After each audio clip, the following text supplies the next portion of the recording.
بسم اللہ الرحمن الرحیم۔ السلام علیکم ورحمۃ اللہ وبرکاتہ۔ ناظرین اکرام، ہم پھر سے آپ کے لیے لے کر حاضر ہوئے ہیں قاری حنیف ملتانی رحمۃ اللہ علیہ کا بیان۔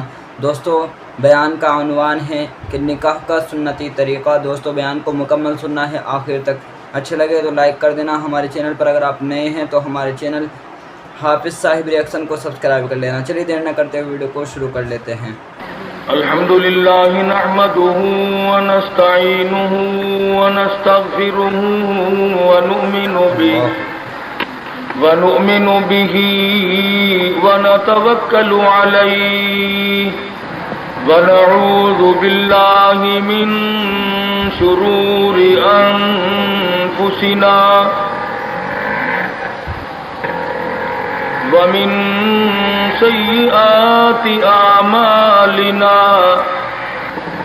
من يهده الله فلا مضل له ومن يضلله فلا هادي له ونشهد أن لا إله إلا الله وحده لا شريك له ولا نظير له ولا مثال له ولا مثل له ولا معين له ولا بصير له ولا مشير له ونشهد أن سيدنا وسندنا ونبينا وشفيعنا وهادينا ومرشدنا ومولانا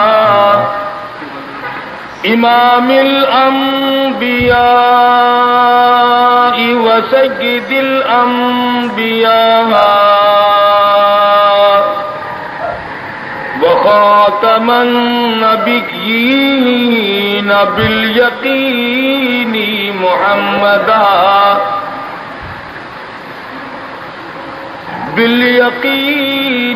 محمدا عبده ورسوله أرسله بالحق بشيرا ونذيرا صلى الله تعالى عليه وعلى آله وأصحابه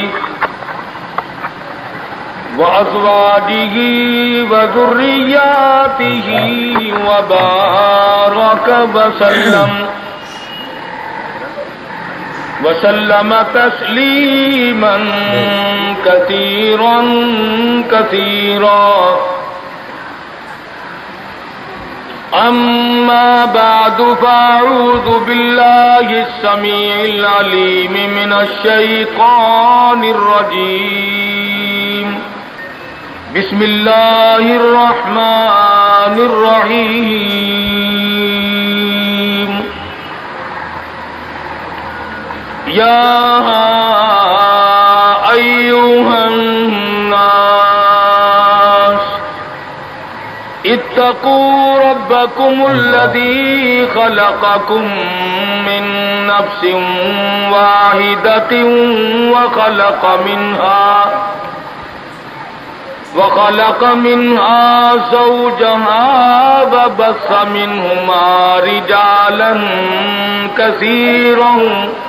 كثيرا ونساء واتقوا الله الذي تساءلون به والأرحام إن الله كان عليكم رقيبا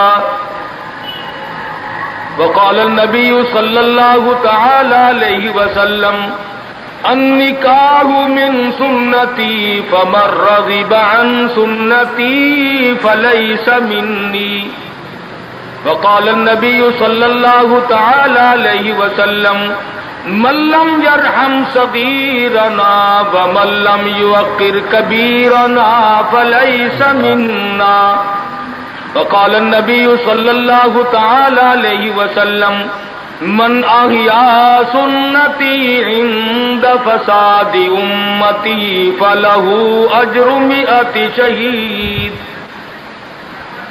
وقال النبی صلی اللہ تعالی علیہ وسلم اذا ظهر الفتن وبالبدع فليظهر العالم علمه ومن لم يفعل فعليه لعنة الله والملائكة والناس أجمعين.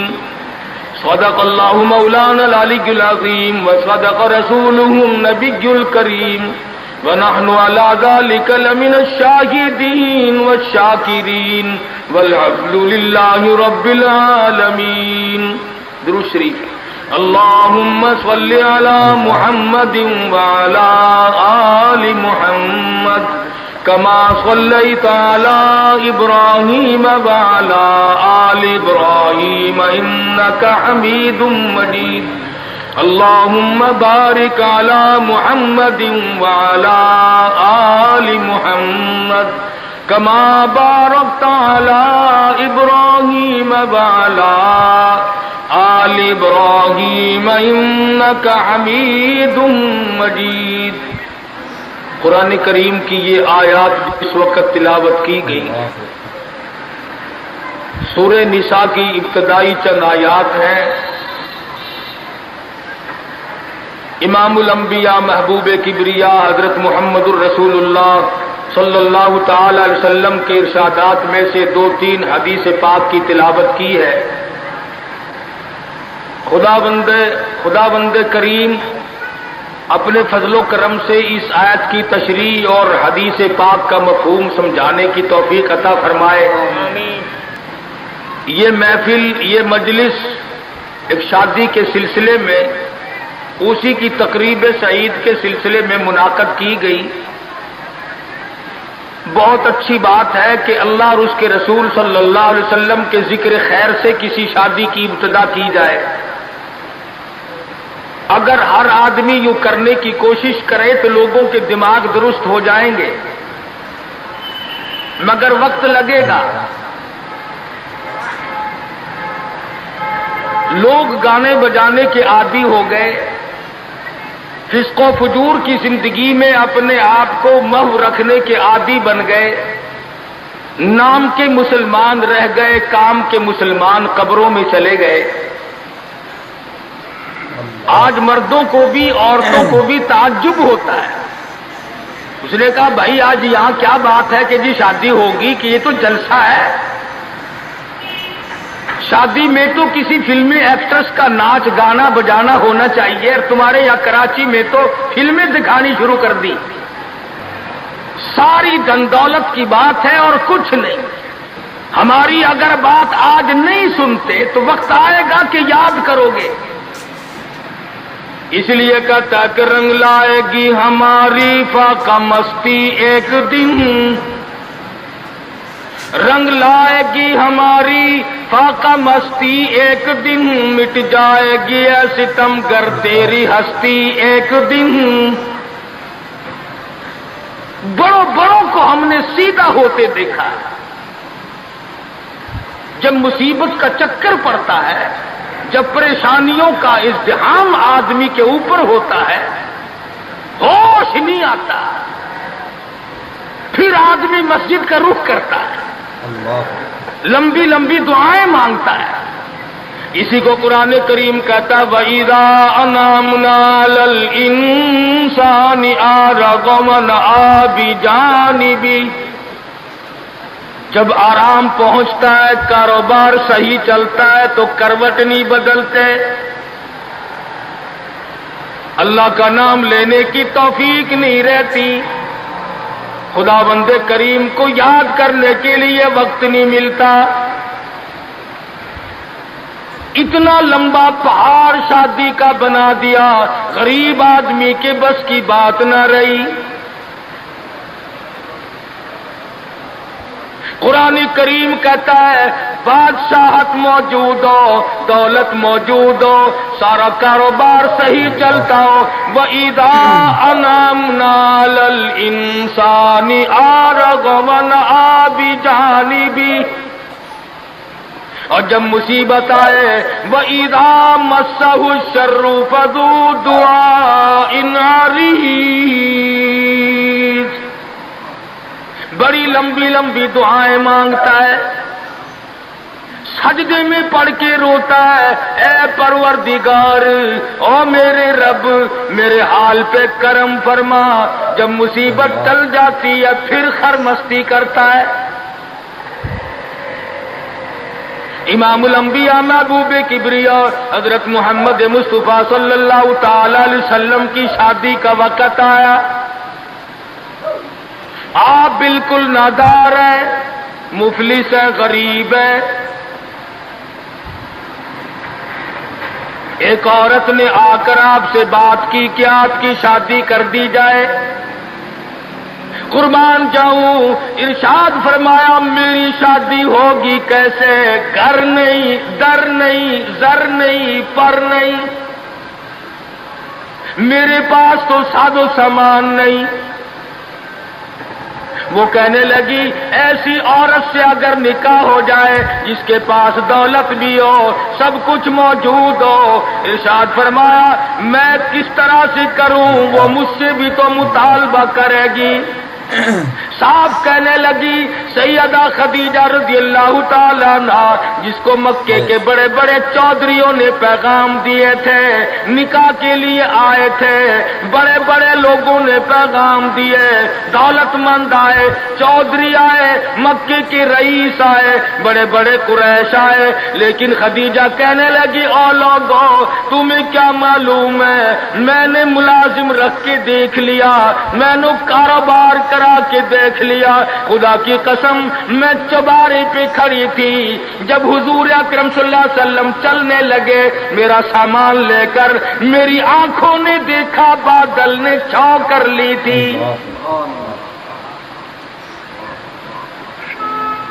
بادلوں نے چھاؤں کی، میری آنکھوں کے سامنے سورج کی تپش زیادہ تھی، حضور کے سر پہ آ کر بادلوں نے چھاؤں کی۔ اور لوگوں میں تو ان کے بادلوں کے چھاؤں میں آنا چاہتی ہوں، میں غریب بے شک ہے، وہ یتیم ہیں، لاوارث ہیں، ان کا کوئی نہیں، میں اپنے آپ کو ان کے قدموں پہ نثار کرنا چاہتی ہوں۔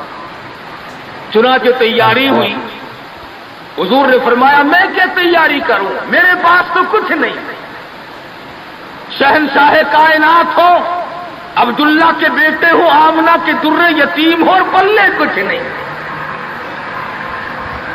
ابو طالب نے نکاح کا خطبہ پڑھا، سیرت کی کتابوں میں موجود ہے، مقدمہ ابن خلدون میں، دیگر کتابوں میں ابو طالب کے یہ الفاظ ہیں، او لوگوں آج اگرچہ میرے بھتیجے کے پاس دھن دولت نہیں، حکومت نہیں، تجارت نہیں، لیکن میرا یقین کہتا ہے ایک وقت آئے گا ساری دنیا کی دولت قربان کر دی جائیں گی۔ حضور اکرم صلی اللہ تعالی علیہ وسلم کا سب سے پہلا نکاح سیدہ خدیجہ رضی اللہ تعالی عنہا کے ساتھ ہوا، اور حضور نے یہ ثابت کر دیا، آقا دو عالم صلی اللہ علیہ وسلم کی عمر مبارک 25 سال ہے اور سیدہ خدیجہ کی عمر 45 سال ہے۔ آج اس قسم کی شادی کر کے تو دیکھے کوئی۔ تم خاموش ہو کے بیٹھو یا نیچے اتر جاؤ یہاں سے۔ تو عرض کر رہا تھا عمر کا تناسب نہیں، نبی نے ہر اس رسم کو توڑا، ہر اس ذوم باطل کی تردید کر دی عملی طور پر، جس کو دنیا کے لوگ چلا کرتے تھے اور بازاروں میں تنتنایا کرتے تھے۔ یہ کوئی مناسبت ہے کہ حضور کی عمر شریف 25 برس ہے اور خدیجہ کی عمر 45 برس ہے؟ عمر والے مسئلے کو ختم کر دیا گیا۔ حضرت خدیجہ اور پھر کمال یہ کہ اللہ پاک نے اس ہی مائی کے پیٹ سے اولاد دی جس کی عمر حضور سے دگنی تھی۔ آج تو اگر تھوڑی سی عمر زیادہ ہو جائے لڑکی کی پھر تو لوگ فتا لے کر کے آتے ہیں کہ میاں ناپ کے دیکھو پہلے کتنی بڑی ہے. کون زوم کرتا ہے, کون گمان کرتا ہے؟ پچھلے سال میرے پاس ایک آدمی آیا اور کہنے لگا قاری صاحب ایک دعا کر دے. میں نے کہا کی کہ پہلے تو لڑکی کا رشتہ مانگنے کے لیے کافی لوگ آتے تھے, ہمیں ہوش نہ آیا, اب عمر کچھ زیادہ ہو گئی, اب کوئی مانگتا ہی نہیں. میں نے کہا دریا چناب میں دھکا دے دو, اب لے گا کوئی نہیں. پتا چلا شرافت بڑی چیز ہے, طہارت بڑی چیز ہے. یہ عمر کا بھی مسئلہ جو ہے یہ دیکھنے آج کل اگرچہ دیکھنا پڑتا ہے لیکن اس کی مناسبت کوئی نہیں. اگر لڑکی کی عمر زیادہ ہو تو حضور کے عمل نے پہلے یوں تردید کر دی, اور پھر ایسا وقت بھی آیا کہ حضور اکرم صلی اللہ علیہ وسلم کی عمر مبارک تقریباً 42 برس ہے, اور سیدہ عائشہ صدیقہ رضی اللہ تعالی عنہا کی عمر 6 برس ہے. حضور کے عمل نے اس بات کو بھی توڑ دیا کہ اگر لڑکے کی زیادہ عمر ہو جائے تو کوئی بات نہیں, سنت کے خلاف نہیں ہے, شریعت کے خلاف نہیں ہے.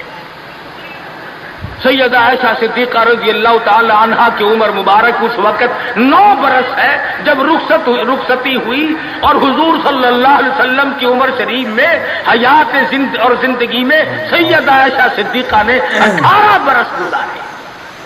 تو میں عرض کر رہا تھا سیدہ خدیجہ رضی اللہ تعالی عنہا کا جب انتقال ہو گیا تو بچیوں کا تمام دیکھ بھال, نگرانی اور سارا اہتمام حضور کے گلے میں آ پڑا. آپ بڑے پریشان ہوئے, غرض ہے کہ آپ نے اپنے عمل سے یہ سارے کے سارے زندگی کی جتنی رسومات تھی ان سلم کے بارے میں قرآن کریم نے صراحت کے ساتھ فرما دیا, وَوَجَدَكَ عَائِلًا فَأَغْنَىٰ. اور میرے نبی, ہم نے خدیجہ کے مال کے ساتھ آپ کو بے نیاز اور مستغنی بنایا. خدیجہ رضی اللہ تعالیٰ عنہ مکے کی تاجرہ تھی, مکے کی رئیسہ تھی, مکے کی بہت بڑی دولت مند تھی, لیکن گھر میں حضور کے آ کر پھر یہ ہاتھ نہیں رکھا یہ دولت میری ہے, یہ مال میرا ہے, حضور کے سپرد کر دیا. اور میرے آقا میری جان بھی, میرا دل بھی, میرا ایمان بھی, میرا مال بھی, سارے کا سارا آپ کے حوالے. سیرت کی کتابوں میں موجود ہے, حضور نے فرمایا خدیجہ عورت ذات ہے, میرے حوالے مال کرے گی, کل کو ختم ہو جائے گا, پچھتائے گی. عرض کرنے لگی میرے آقا آپ چاہے ایک دن میں ختم کر دیں میں اف نہ کروں گی. چنانچہ دوسرے ہی دن حضور اکرم صلی اللہ علیہ وسلم نے محض چند دنوں میں جتنی خدیجہ کی دولت تھی ساری مکے کے غریبوں میں تقسیم فرما دی. آج کل تو لڑکی جو کپڑا جو جہیز لے کر آئے ایک ایک چیز پہ اصل تو گھر والے انشاءاللہ نام لکھ کر بھیجتے ہیں, پہلے سے ہی ہر چیز پہ نام لکھا ہوا ہوتا ہے, اور نام نہ بھی لکھا ہو اس کی نظروں میں ہے. مجال ہے کوئی اگلے گھر کا آدمی اس کی لائی ہوئی چیز کو ہاتھ تو لگا کے دیکھے, میاں تم کون ہوتے ہو, میں لائی ہوں. سیدہ خدیجہ کے عمل نے اس بات کی بھی تردید کر دی کہ جب تم شادی ہو کر کے آ گئی ہو تو تم بھی اور تمہارا مال بھی شاید اس کے سپرد ہے. حضور صلی اللہ علیہ وسلم نے اپنی 11 شادیاں فرمائی اور 4 بیٹیوں کی شادیاں فرمائی. سیدہ رقیہ رضی اللہ تعالیٰ عنہ کی شادی عثمان ذی النورین رضی اللہ تعالیٰ عنہ کے ساتھ فرما دی. دونوں کے دونوں میاں بیوی ایک جگہ بیٹھے تھے, حضور تشریف لے آئے, فرمانے لگے رب اکبر کی قسم میں نے ساری زندگی میں اتنا حسین جوڑا نہیں دیکھا. اور حضرت رقیہ رضی اللہ تعالیٰ عنہ نے حضرت عثمان کے ساتھ لگ کر حبشے کی ہجرت فرمائی, پھر مدینہ منورہ کی ہجرت فرمائی. اس لیے قرآن کریم نے فرما دیا یا ایھا الناس, اے لوگوں, او انسانوں, او آدمیوں, اور مردوں اے عورتوں اتقو ربکم، ڈرو اپنے پروردگار سے۔ کس معاملے میں ڈریں؟ کن حالات میں ڈریں؟ کیا کرتے ہوئے ڈریں؟ ربکم الذی خلقکم من نفس واحدۃ وخلق منها زوجها وبث منهما رجالا كثيرا ونساء۔ اے لوگوں ڈرو اس پروردگار سے، تمہیں ایک آدمی سے اور ایک عورت سے پیدا کیا گیا، یعنی آدم علیہ السلام سے، اور حضرت حوا سے تمہیں پیدا فرمایا پروردگار عالم نے۔ اس لیے قرآن کریم کا مطلب کیا ہے، مقصد کیا ہے، منشا کیا ہے یوں ڈرانے سے؟ کس لیے ڈرا رہے ہیں؟ خداوند عالم فرماتے ہیں اگر تو امیر آدمی ہے، لڑکی غریبوں کی ہے تو مجھ سے ڈر جا۔ یہ عیب نہ بنا کہ لڑکی غریب کی ہے میں امیر ہوں، کیوں؟ میں وہ بے نیاز ہوں، شام کو سوئے لکھا پتی، صبح کو اٹھے تو ٹکڑوں کا محتاج۔ میں ایسا بھی کر دیتا ہوں، شام کو سوئے بادشاہ، صبح کو اٹھے تو جیل کی کوٹڑی میں پڑا۔ میں ایسا بھی کر دیتا ہوں کہ کروڑوں کا مالک ہے، اگر موت آ گئی تو کفن چندے کا پڑ رہا ہے۔ فرمایا لڑکی والوں کو یہ حق نہیں کہ وہ لڑکے کے بارے میں یہ کہیں کہ یہ تو غریب ہے، ہم اس کو کیسے دیں۔ آؤ پھر قرآن کریم سے پوچھ لیں، ہم مسلمان ہیں، ہمارا قرآن پہ ایمان ہے، محمد عربی صلی اللہ علیہ وسلم کے فرمان پہ ہم سب کا ایمان ہے۔ آؤ قرآن سے پوچھے کہ لڑکا لڑکی کی جب شادی کرنے کی نوبت آئے تو کیا دیکھنا چاہیے، کیا ڈھونڈنا چاہیے، کیا تلاش کرنا چاہیے؟ قرآن کریم سے ہم نے پوچھا کیا بنگلہ دیکھے؟ فرمایا نہیں۔ آج بنگلے والا کل کو قبر میں ہو سکتا ہے، آج بنگلے والا کل کو فٹ پاتھ پہ سو کر کے وقت کاٹنے والا بن سکتا ہے۔ کوٹھی والا تلاش کریں؟ فرمایا نہیں۔ کوئی اونچی ملازمت والا، اونچی پوسٹ والا لڑکا تلاش کرے؟ فرمایا نہیں۔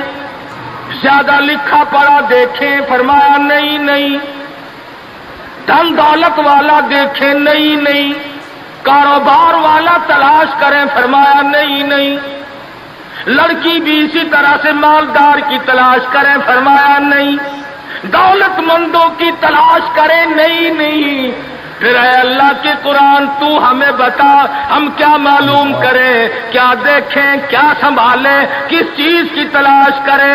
فرمایا وَلَا تَنكِحُوا الْمُشْرِكَاتِ حَتَّىٰ يُؤْمِنَ۔ نعرہ تکبیر!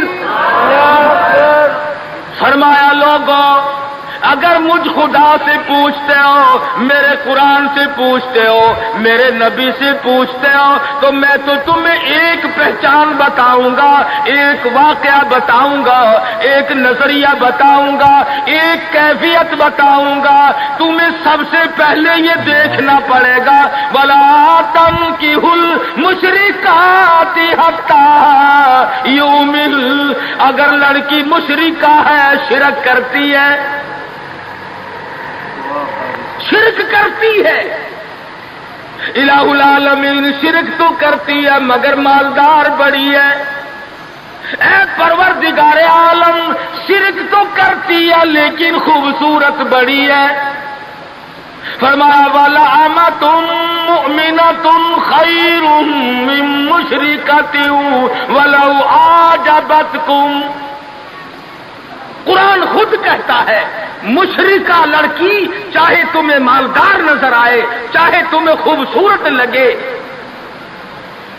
اعجبتکم قرآن کے الفاظ ہیں، تمہیں عجیب معلوم ہوتی ہو، تمہیں اس کے انداز، اس کی چال، اس کی ڈھال، اس کی رفتار، اس کا سونا چاندی تمہیں بہت بڑی چیز دکھائی دیتی ہو۔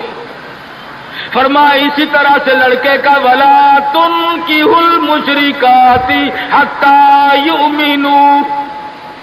وَلَعَبْدٌ مُؤْمِنٌ خَيْرٌ مِّن مُّشْرِكٍ وَلَوْ أَعْجَبَكُمْ۔ الہ العالمین، لڑکا شرک تو کرتا ہے مگر مالدار بڑا ہے، لڑکا شرک میں تو ڈوبا ہوا ہے مگر خوبصورت بڑا ہے۔ قرآن کا اعلان سنو، پیغام سنو، فرمایا شرک سے بچنا، سب سے پہلے لڑکے لڑکی کا عقیدہ دیکھنا، اگر عقیدہ صحیح ہوگا تو بات بنے گی، اگر غلط عقیدے کی لڑکی آ گئی خاندان کا بیڑا غرق کر دے گی۔ حافظ جمال صاحب بولی شاہ قلندر رحمت اللہ علیہ پانی پت میں مزار ہے، میں اب ہندوستان گیا تھا تو اب بھی حاضری دینے گیا تھا۔ ہم اولیاء کرام کو بڑا مانتے ہیں، میں بولی شاہ قلندر رحمت اللہ علیہ کے مزار پہ گیا اور رات وہیں ٹھہرا۔ مولانا حالی پانی پتی کی قبر بھی وہیں اور بولی شاہ قلندر کا مزار بھی وہیں۔ تو لکھا ہے کہ جس وقت بولی شاہ قلندر رحمت اللہ علیہ پیدا ہوئے تو بڑے روئے، بہت روتے تھے۔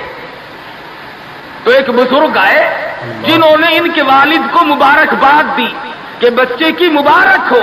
انہوں نے کہا حضرت مبارک تو آپ دے رہے ہیں مگر بچہ جس دن سے پیدا ہوا اتنا رو رہا ہے کہ ناک میں دم کر دیا۔ فرمایا میرے پاس تو لاؤ ذرا، لے آئے۔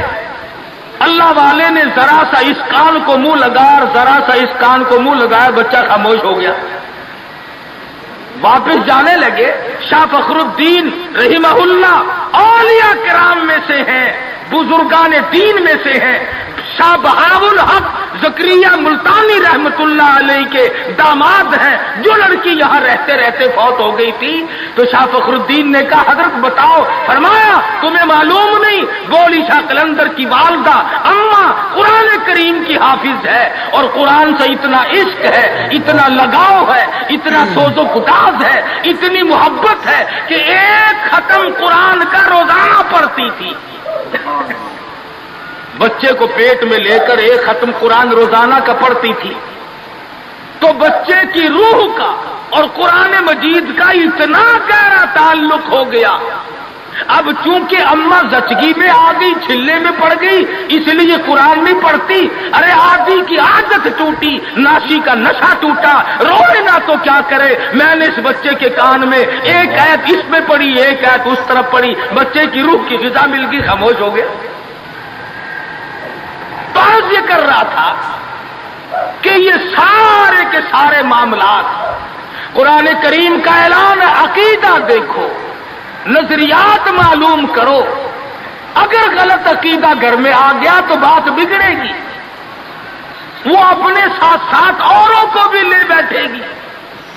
اور علماء کرام نے لکھا، تجربے سے بھی یہ ثابت ہوا کہ عورت کی جو گود ہے، عورت کی جو گود ہے، یہ پرائمری سکول بھی ہے، یہ مڈل سکول بھی ہے، یہ میٹرک سکول بھی ہے، یہ کالج بھی ہے، یہ وہ یونیورسٹی ہے جس سے نبی بے نیاز نہیں، ولی بے نیاز نہیں، کتب اور ابدال بے نیاز نہیں۔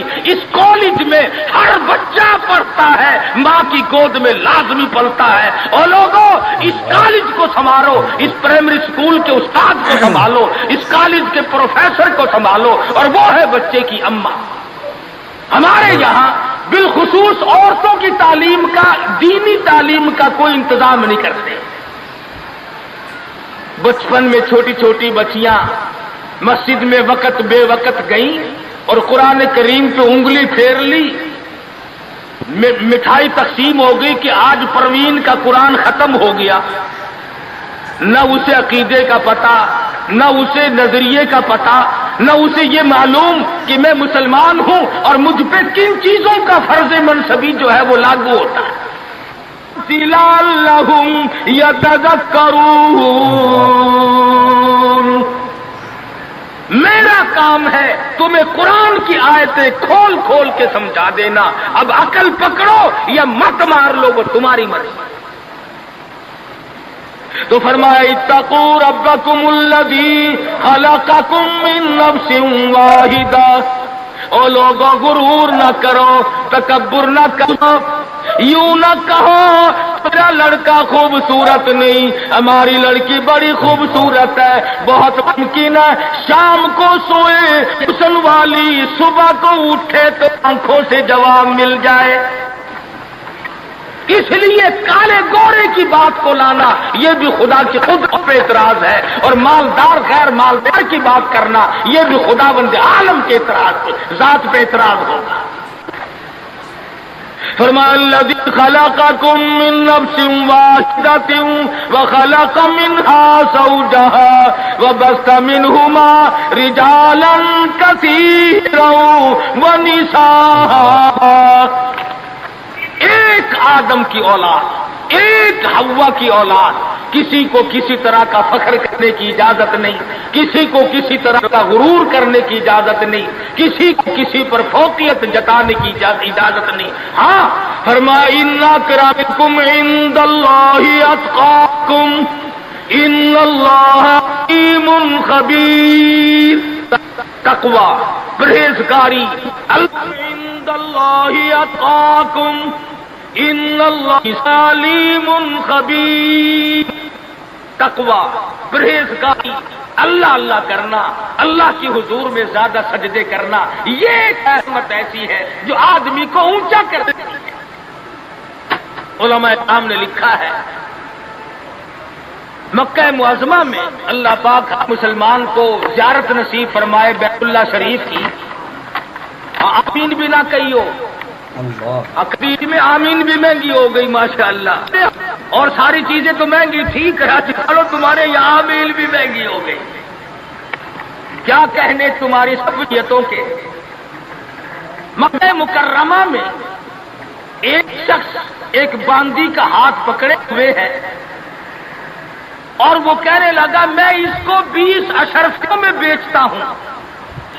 ایک بزرگ تھے بغداد کے رہنے والے، انہوں نے آپ کی اتنی کم قیمت کیوں بتا رہا ہے؟ وہ کہنے لگا اس میں عیب ہے۔ کیا عیب ہے؟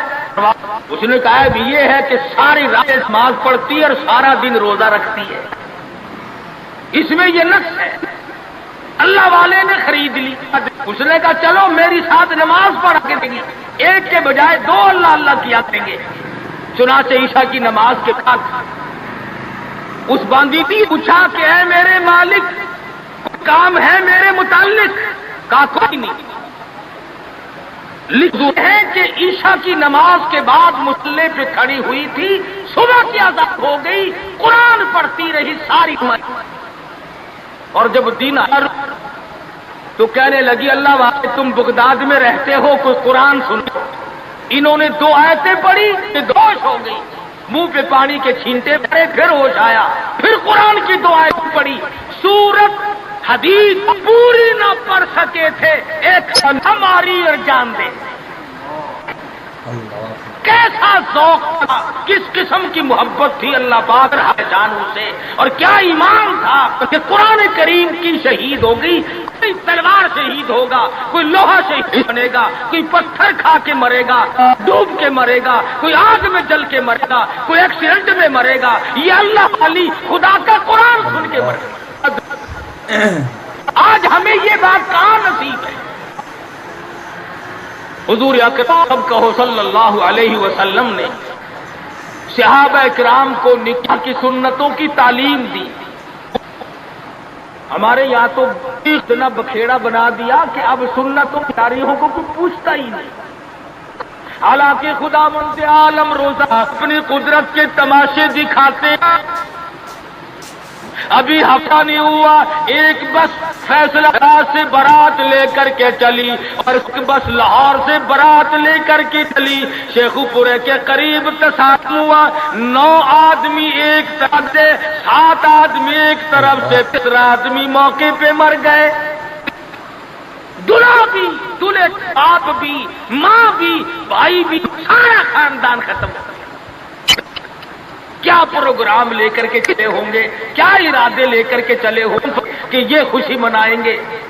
لاہور کے جس محلے میں دلہن آنا تھا ہم اس محلے میں ٹھہرے ہوئے تھے، سجا رکھا ہے، یہاں مسیری بچھائی ہے، یہاں سامان رکھیں گے، یہاں فرج رکھا جائے گا، یہاں پنکھے رکھے جائیں گے، یہاں پر تمام مہمان ٹھہریں گے۔ خود قسم انتظار ہے سامان کا، اور کچھ دیر کے بعد 7 آدمیوں کے چھیچڑوں اور بوٹڑیوں کی گٹھڑیاں بن کے آئیں۔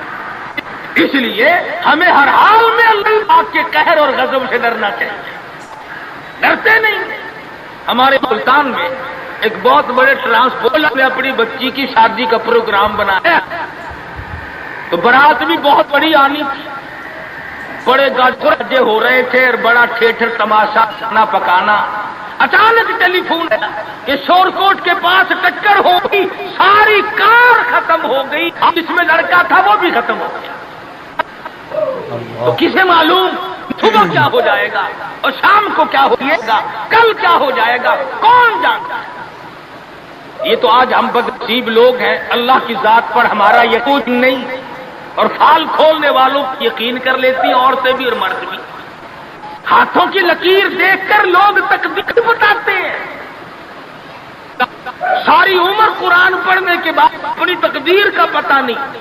میں کہتا ہوں کہ نبی کو اپنی تقدیر کا علم نہیں کہ صبح کیا ہوگا، رسول کو علم نہیں، وقت کو علم نہیں، اور یہ فٹ پاتھ پہ بیٹھ کر لوگوں کے ہاتھوں کی لکیر دیکھ کر تقدیر بتاتے ہیں، جب پر یقین کیا جاتا ہے۔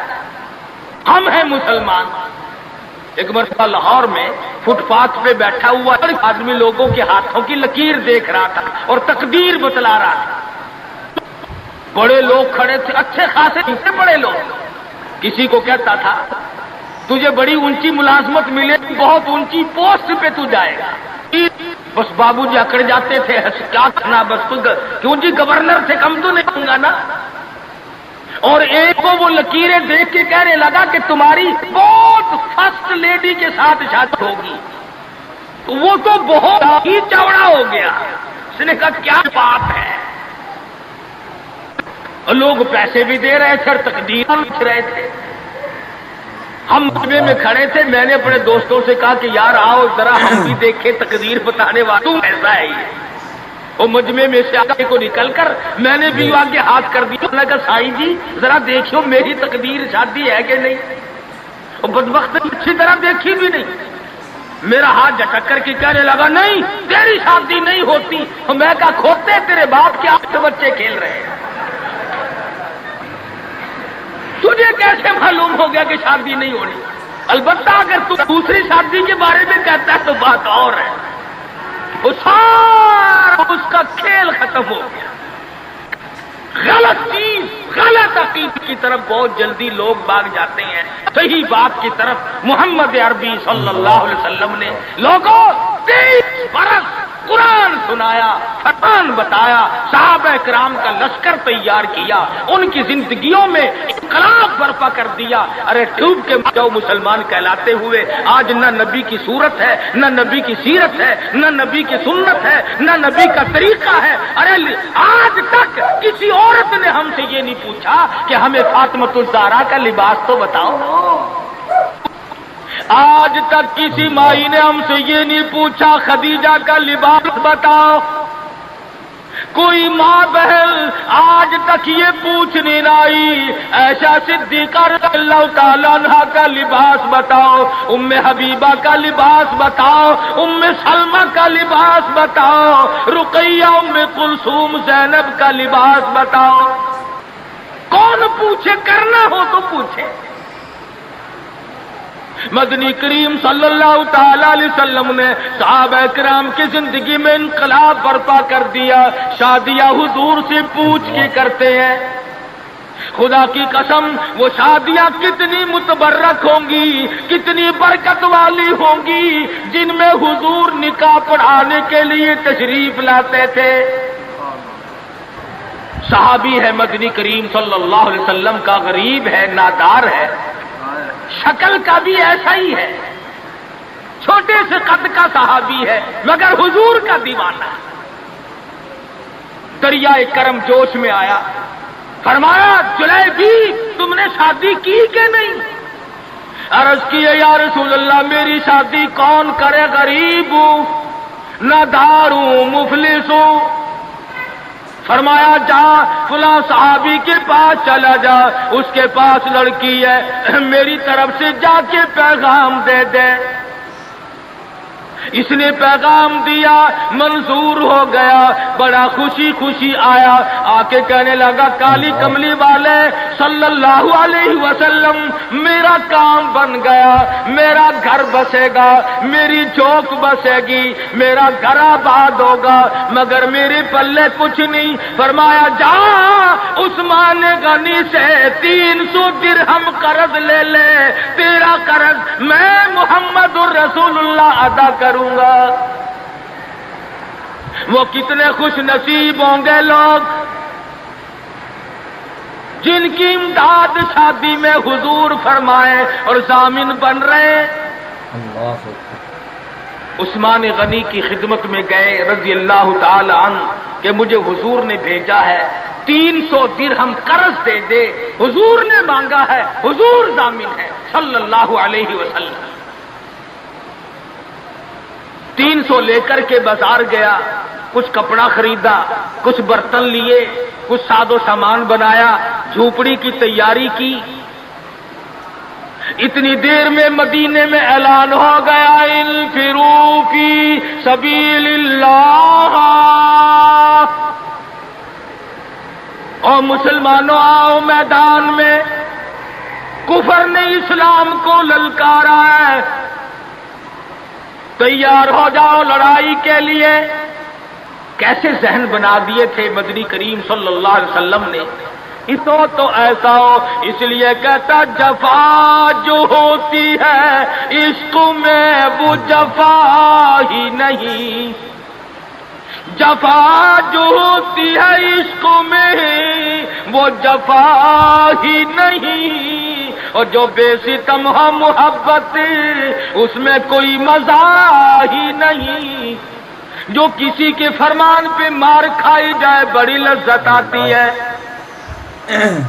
صحابی حضور کی خدمت میں نہیں جاتا اور میرے آقا جہاد میں جاؤں یا شادی کروں، آپ مجھے حکم دیں جو فرماؤ گے کروں گا، حضور کی خدمت میں نہیں جاتا، شادی کا پروگرام خود بخود ملتوی کر دیتا ہے۔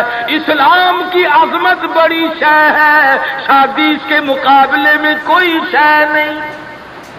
زیور واپس کر دیے، کپڑا واپس کر دیا، برتن واپس کر دیے، گھوڑا تلوار لی، میدان جہاد میں سب سے آگے جا کے ٹکرا گیا اور زخم کھا کر شہید ہو رہا ہے۔ حضور میدان جہاد میں تشریف لائے، فرمایا میرا دیوانہ شادی میں مصروف ہوگا۔ کسی نے جواب دیا نہیں، فجرحت جرحن شدیدا، یا رسول اللہ ہمارے ماں باپ آپ پہ قربان ہو جائیں، وہ پیچھے نہیں، وہ تو 80 کے قریب زخم کھائے ہوئے نڈھال پڑا ہے، تلواروں تیروں کے 80 کے قریب زخم آئے۔ رحمت دو عالم صلی اللہ علیہ وسلم کا دریائے کرم جوش میں آیا، فرمایا اٹھا کر کے جلدی میرے پاس لے آؤ۔ صحابہ اٹھا کے لائے، رحمت والی گود میں سر رکھ دیا۔ اور لوگوں، کوئی اسپتال میں دم توڑے گا، کوئی ایکسیڈنٹ میں مرے گا، کوئی بیوی بچوں کے سامنے تڑپ تڑپ کے مرے گا۔ خدا کی قسم یہ صحابی کتنا خوش نصیب ہے، رحمت للعالمین کی رحمت والی گود میں دم توڑ رہا ہے۔ نعرہ تکبیر، شان صحابہ۔ اور مدنی کریم صلی اللہ علیہ وسلم نے آخری وقت میں پیشانی پہ بوسہ دے کر کے فرمایا فزت برب الکعبہ، اور نوجوان رب کعبہ کی قسم تو بڑا کامیاب ہے۔ حضور کی گود میں دم توڑ رہا ہے، کیا خوش نصیب ہے، دیدار کرتا ہوا جا رہا ہے رحمت دو عالم کا، گود حضور کی، دیدار حضور کا، ہاتھ حضور کا، پیشانی حضور چوم رہی ہیں. ارے لاکھوں مرنے قربان کر دوں اس صحابی کے ایک شہادت. اور پھر توجہ کرنا، ایک بات بتاؤں، بخاری شریف کی روایت میں ہے کہ صحابی کا جب دم ٹوٹنے لگا، جب آخری وقت آیا، حضور کی گود میں سے اچھل کر تڑپ کر اپنا رخسار حضور کے قدموں پہ رکھ دیا، حضور کے قدموں میں دم دے دیا. مدینہ منورہ میں اعلان کر دیا گیا شہید ہو گیا صحابی، آؤ نماز جنازہ تیار ہے. چاروں طرف سے لوگ آئے، سارا مدینہ ٹوٹ کے آیا. جب جنازہ لے کے چلنے لگے، ابو ہریرہ نے دیکھا کہ مدنی کریم صلی اللہ علیہ وسلم اپنے قدم مبارک بچا بچا کر کے رکھ رہے ہیں، جیسا کہ کانٹوں سے بچایا جاتا ہو، روڑوں سے بچایا جاتا ہو.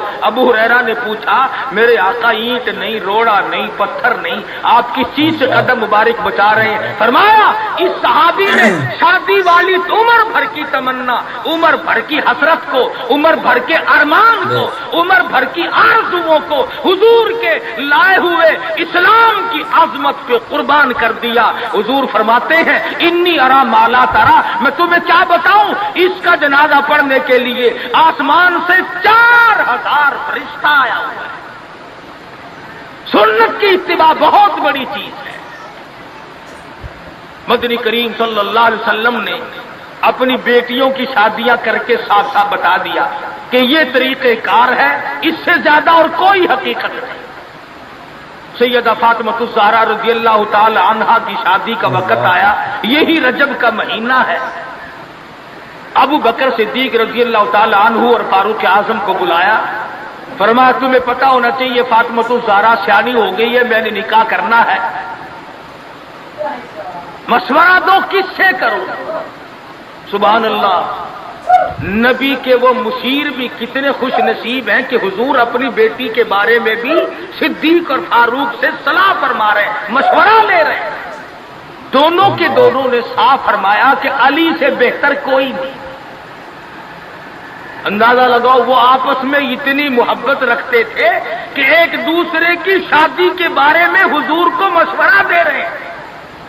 فرمایا بہت اچھا، علی مرتضیٰ کو بلاؤ. بلا کے فرمایا کہ یہ میرا بھی ارادہ ہو گیا، اور ان دونوں حضرات نے مشورہ دیا کہ خاتون جنت کا نکاح تیری ساتھ کیا جائے، کچھ ہے پلے حق مہر دینے کے لیے؟ کہا یا رسول اللہ میں تو سپاہی آدمی ہوں، میرے پلے کیا ہے؟ یہ تلوار ہے اور یہ میری زرہ ہے جسے پہن کر میں جنگ کرتا ہوں، اور میرے پلے دھن دولت کچھ نہیں. تو فرمایا کہ یہ زرہ جو ہے اسی کو بیچ کر پیسے بنا لا. حضرت علی اٹھے، بیچنے کے لیے بازار جا رہے ہیں، راستے میں عثمان غنی ملے. فرمایا علی کہاں چلے؟ کہا میری آج شادی ہے، نکاح ہے، یہ زرہ بیچنے چلا ہوں، میں اپنی حق مہر دوں گا. فرمایا آجا سودا کریں گے. عثمان نے، علی مرتضیٰ نے سودا کیا، 400 درہم میں سودا ہو گیا. جب اٹھ کے چلنے لگے حضرت عثمان نے زرہ بھی پیسے بھی حضرت علی کو واپس کر دیے اور فرمایا کہ خاتون جنت کی شادی ہو، خرچ عثمان کا ہو، میں بڑا راضی. حضرت عثمان غنی رضی اللہ تعالی عنہ سے پیسے لے کر حضرت علی حضور کے جب خدمت میں گئے تو فرمایا زرہ بھی لے آئے، پیسے بھی لے آئے؟ کہ ہاں. عثمان نے سب کچھ دے دیا. حضور صلی اللہ علیہ وسلم کے بے ساختہ ہاتھ اٹھ گئے. فرمایا عثمان تجھ پر خدا رحم کرے، تو نے ساری عمر میرا ہاتھ بٹایا. تو حضرت عثمان غنی سے حضور بڑے راضی تھے. ایک چکی خریدی گئی، ایک مشکیزہ خریدا گیا، اور حضور صلی اللہ علیہ وسلم نے سادگی کے ساتھ نکاح فرمایا اور رخصت کر دیا. اور خود حضور سر پہ ہاتھ پھیر کر رخصت فرمانے کے لیے تشریف لے گئے اور برکت کی دعا کر کے واپس آ گئے. بتانا یہ چاہتا تھا کہ شادیے کو لمبی چوڑے پکھنڈ اور یہ جو بنانا ہے وہ ہم نے بنائے. یہ سارے کا سارا رسموں کا کنواں ہم نے کھودا ہے. مہینوں پہلے انتظامات، مہینے پہلے بعد کو انتظامات، پھر لینا دینا. آج کل ویسے بھی چیزیں نہیں ملتی، مار سر میں درد ہو جاتا ہے کہ چینی کیسے پیدا کرے، گھی کیسے پیدا کرے، کہاں سے لائے اور کیا کیا جائے؟ میں یہ کہتا ہوں کہ لوگوں سادگی پہ آ جاؤ، نبی کی سنت پہ آ جاؤ، نبی کی غلامی میں آ جاؤ، اللہ اور اس کے رسول کے فرمان پہ آ جاؤ، سارے مسئلے چٹکیوں میں حل ہو جائیں گے انشاءاللہ۔ کوئی تکلیف نہیں کسی کو ہوگی، بالخصوص شادی کے بارے میں۔ آج غریب آدمی سوچتا ہی رہ جاتا اور بنتا ہی کچھ نہیں۔ تو صحابہ کرام نے اپنی زندگیوں میں ایسی تبدیلی کی تھی۔ سیدنا سلمان فارسی نے حضرت طلحہ سے کہا کہ طلحہ فلاں صحابی کے پاس لڑکی ہے، میں نکاح کر لوں گا، میرا بھی گھر بس جائے گا، ذرا تو پیغام دے کے آ۔ حضرت طلحہ جب پیغام دینے گئے تو گھر والوں نے کہا کہ بھئی سلمان کو تو ہمارا پروگرام نہیں بنتا، البتہ اگر تو چاہے تو ہم ابھی نکاح کرتے۔ انہوں نے کہا چلو میرا ہی کر دو، وہ نکاح ہو گیا۔ 8 دن یا 15 دن یا مہینے کے بعد حضرت سلمان کی نظر پڑی، فرمایا طلحہ یار تیرے ذمے کام لگایا تھا، جواب نہیں دیا۔ حضرت طلحہ نے گردن جھکا دی، فرمایا میں شرم کے مارے تیرے پاس نہ آیا، گیا تو تیرے لیے تھا، انہوں نے میری ساتھ نکاح کر دیا، تجھ سے ملتے ہوئے شرم آئی، تیرے کام گیا تھا، میں نے اپنا کام کر لیا۔ سلمان فارسی کا عمل دیکھو، نبی کی صحبت کا اثر تو دیکھو، نبی کی نظر کرم کا جلوہ تو دیکھو۔ سلمان نہ رو پڑے، فرمایا طلحہ مجھے تجھ سے خود شرم آتی ہے، مقدر میں تو تیرے تھی، میں بیچ میں ٹانگ کیوں اڑا رہا تھا؟ آج ہمارے میاں یہ میری مانگ لے کے چلے ہو، میں دیکھ لوں گا تم کیسے بچو گے۔ روزانہ اخبارات میں قتل آتا ہے، منگیتر کو بھی مار دیا اور دوسرے کو بھی مار دیا، اور بے ایمان۔ ناظرین اکرام، اگر آپ کو یہ بیان پسند آیا ہے تو بیان کو لائک کرنا، ہمارے چینل پر اگر آپ نئے ہیں تو ہمارے چینل حافظ صاحب ریاکشن کو سبسکرائب کر ویڈیو کو زیادہ سے زیادہ شیئر کر دینا۔ ملتے ہیں اگلی ویڈیو میں، تب تک کے لیے خدا حافظ۔ السلام علیکم ورحمۃ اللہ وبرکاتہ۔ دعاؤں میں یاد رکھنا اپنے بھائی کو۔